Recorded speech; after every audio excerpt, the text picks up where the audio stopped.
বিভিন্ন বিশ্ববিদ্যালয়ে ফিলিস্তিনের পক্ষে আন্দোলন হলেও এবার খোদ ডেমোক্রেটদের মধ্যে নেতানিয়াহু বিরোধী মনোভাব প্রবল আকার ধারণ করেছে। কংগ্রেসে নেতানিয়াহুকে ভাষণের জন্য আমন্ত্রণ জানানো হয়েছে, আর সেই আমন্ত্রণকে কেন্দ্র করে বাইডেনের ঘরে আগুন জ্বলছে।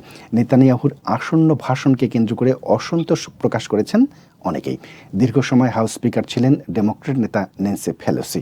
তবে সিএনএনকে দেয়া এক সাক্ষাৎকারে ইসরায়েল প্রেমী এই প্রভাবশালী বর্ষিয়ান নেতা নেতানিয়াহুর কড়া সমালোচনা করেন।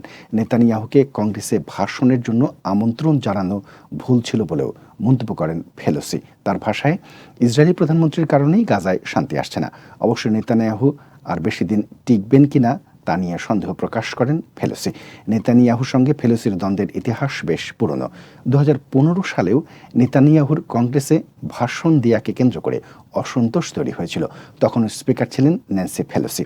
সিএনএনকে সেই কথা উল্লেখ করে পেলোসি বলেন, আমি তখন তার ভাষণের অনুমোদন দেইনি।